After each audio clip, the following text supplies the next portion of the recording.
Hi, this is Libby Baker Sweiger with the Amused Now, and I'm here with Russell Brooks, thriller author. Well, writing thrillers, these are the types of stories that I really enjoy. Um, in order to start, when I started out, I did what most authors normally do. They read the genre that they're going to study. So I read several books from Barry Eisler, Joseph Finder, to name a few, and recently I read also from Stieg Larsson, who's well known for The Girl with the Dragon Tattoo. And it was just about learning their style, their structure for tension building, imagery, character development, and use that so I can do my own thing. When we first met, you were writing your first book, Yes. Pandora Succession. And hmm what book are you on now, Russell? I'm currently working on the sequel to Pandora's Succession, and it's called, well, so far I plan to keep this name, called The Demeter Code.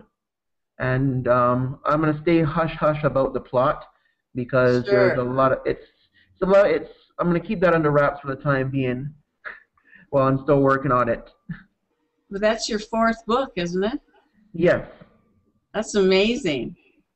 In how many years?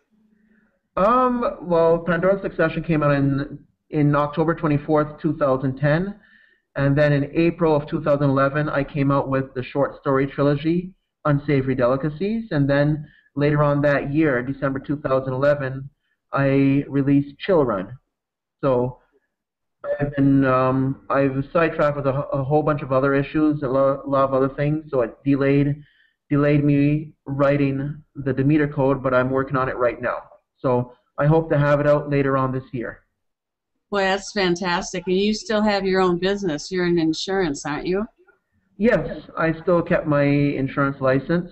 Um, a lot of authors, when they start off, well, it's not advised that they let go of their day job, but I still like what I do. I help a lot of people. I've been doing so for 12 years, and it's it's also what's helping me to pay my bills. Book sales are Yes. coming along. I'm getting sales every month, and slowly but surely I'm being discovered. So this is something that's removed from your daily life, I imagine. So how do you go about writing this type of book?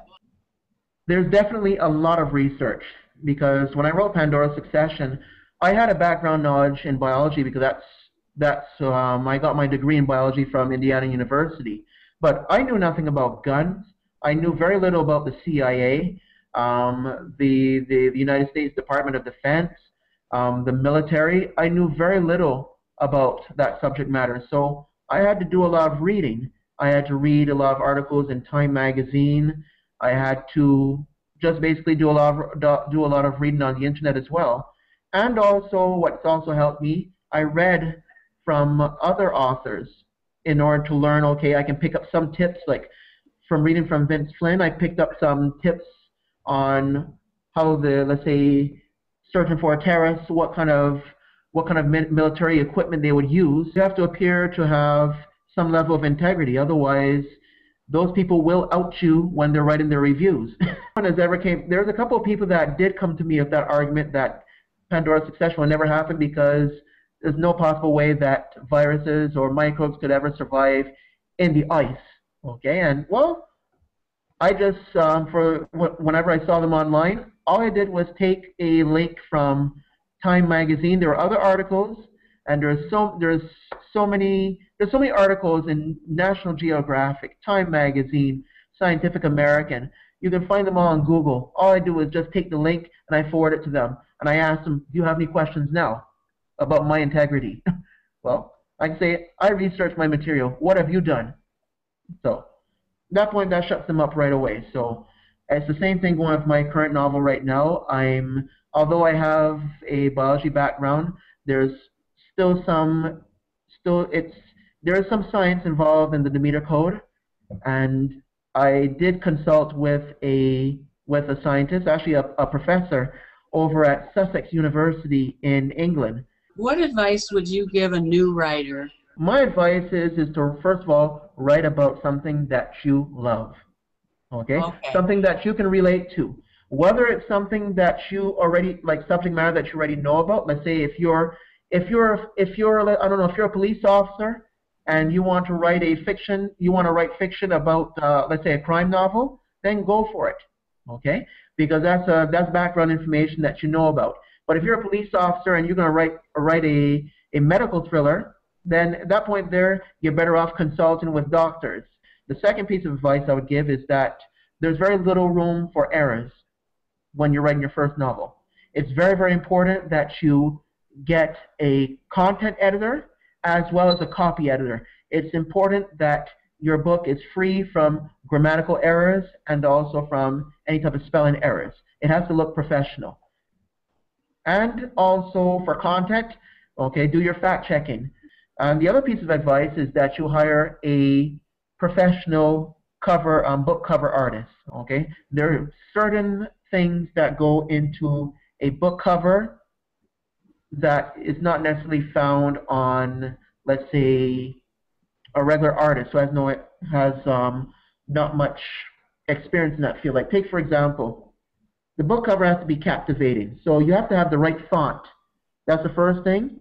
You also have to have the right colors and make sure that it has let's say, like something that will grab you. Like, we all grew up in elementary school thinking and being told that you should never judge a book by its cover.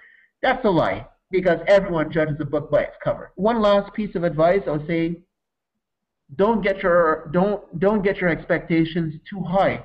When you're publishing your first novel, don't expect it to sell millions of copies, okay? Because for a novel to sell, it has to have publicity. Now, you are one author that's considered to be a drop in the ocean, okay? Unless you're known, people are not going to discover you. And it's very, very rare that first-time novelists, well, let's say, will make more than sell more than 500 copies.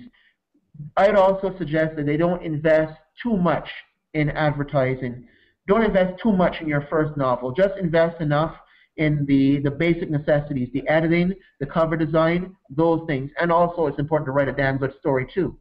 Yeah. So that's the bottom line. It's very important. My associate, my content editor, told me that most authors don't get full recognition until after they've written their third novel. While you're in the process of getting your book published, then it's important to write your second novel immediately and get that out as soon as possible. And then after the second one's out, start writing the third one as soon as possible. Okay? That's really good advice. Yeah. Keep on writing. Okay? You have to, Joseph Finder, best-selling author Joseph Finder, he once told me, Russell, it's important to keep on writing. Whether it's an essay, whether it's a blog or a book, it's important to keep on writing. Okay? Keep the engine running, in other words.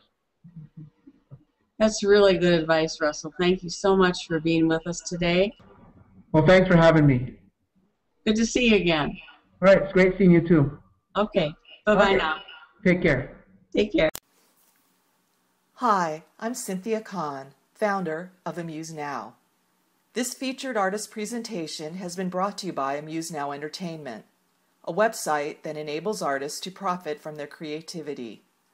To learn more about Amused Now, visit us at www.amusednow.com or email me at ccon@amusednow.com.